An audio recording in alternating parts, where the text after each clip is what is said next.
5ই আগস্টের পর বিনা বাধায় রাজনৈতিক ছাত্র সংগঠনগুলো প্রকাশ্যে তাদের কার্যক্রম চালালেও ঢাকা বিশ্ববিদ্যালয় ছাত্রদলের হল কমিটি ঘোষণার পর গতরাতে সাধারণ শিক্ষার্থীদের একটি অংশ বিক্ষোভ করে। তাদের অভিযোগ, এতে নিষিদ্ধ ছাত্রলীগ সদস্যদের রাখা হয়েছে।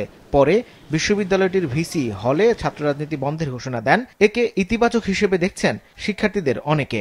হলে যে একটা কালচার, গেস্ট রুম, এগুলা, তারপর হচ্ছে সিট রাজনীতি যেটা ছিল, মৌলিক চাহিদা যেটা রাজনীতি হয়েছিল, সেখান থেকে সে একটা বিভীষিকাময় একটা পরিস্থিতির সবাই সম্মুখীন ছিল, যার কারণে সবাই এটা সাথে সাথেই এটা একটা রিয়েকশন ছিল কালকে। রাজনৈতিক সংগঠনগুলো যখন হলে তারা কমিটি দিবে বা তারা কার্যক্রম চালাবে, তো এটা ধীরে ধীরে আগের মতো যে হবে না, এটুকু নিশ্চয়তা নাই।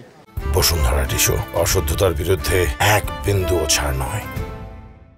তবে বিশ্ববিদ্যালয়ের এমন সিদ্ধান্তকে রাজনৈতিক ছাত্র সংগঠনের নেতারা কেউ বলছেন হাস্যকর, কেউ কঠোর সমালোচনা করেছেন গেল এক বছরে বিশ্ববিদ্যালয় প্রশাসন ক্যাম্পাসে রাজনীতি করার নির্দিষ্ট নীতিমালা ঠিক না করায়। প্রশাসন সিদ্ধান্ত নিয়েছে, প্রশাসন কিন্তু সুস্পষ্ট কোনো ব্যাখ্যা প্রদান করেনি। সুস্পষ্টভাবে বলা যায় যে এই যে পতিত ফ্যাসিবাদী গোষ্ঠী, তারা এখনো ঢাকা বিশ্ববিদ্যালয়ে অবস্থান করছে এবং এই বিশ্ববিদ্যালয়ে তারা নানা রকম ষড়যন্ত্রের মাধ্যমে এই ডাকসুকে কেন্দ্র করে এবং আগামী দিনে যে একটি জাতীয় নির্বাচনের যে একটা আমেজ তৈরি হয়েছে, সেটিকে বাধাগ্রস্ত করার সর্বোচ্চ চেষ্টা তারা করছে। ছাত্র ইউনিয়ন জগন্নাথ হলে কমিটি দিয়েছে, এর রিয়েকশনটা তখন আসলে সবচেয়ে ভালো হতো। বিশ্ববিদ্যালয়ের অধিকাংশ শিক্ষার্থীর যে প্রত্যাশা, হল এবং আবাসিক এরিয়ার যে সেফ থাকা, এবং একই সাথে রাজনৈতিক সংগঠনগুলোর যে প্রত্যাশা বিশ্ববিদ্যালয় এরিয়ায় তার রাজনৈতিক কর্মসূচি বাস্তবায়ন করতে পারা, সবগুলোর সামষ্টিক প্রত্যাশাগুলো মাথায় রেখে এবং সবার সম্মতিতে একটা লিখিত ফরম্যাটে লিখিত অ্যানাউন্সমেন্ট আসার আগ পর্যন্ত শুধুমাত্র মৌখিক ঘোষণার উপর আমরা কোনো ধরনের আস্থা রাখতে পারছি না। এগুলা করা হচ্ছে গুপ্ত রাজনীতিকে ক্যাম্পাসে এন্ডোর্স করার এক ধরনের পলিটিক্স, আর কিচ্ছু না। আর হলের যে প্রশাসন, তারাও তো দলীয় প্রশাসন, সাদা দল বা নীল দল বা অন্য কোনো দল,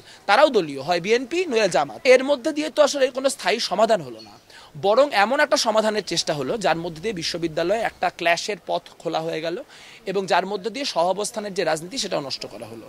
এমন পরিস্থিতিতে বেলা 12টায় বৈঠকে বসে বিশ্ববিদ্যালয় প্রশাসন। 6 ঘন্টার ওই বৈঠক শেষে উপাচার্য জানান, সব পক্ষের সঙ্গে আলোচনা করেই তৈরি করা হবে নির্দেশনা।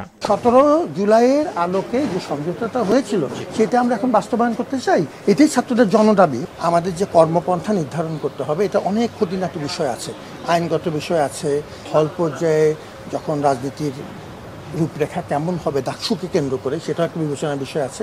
এই জন্য আমরা এখন যেটা করছি যে আজকে আমরা ওই বিস্তারিত কর্মপন্থাটা ঠিক করার চেষ্টা করছি, যেটা একটা গাইডলাইন আকারে আমাদের উপস্থাপন করা হবে।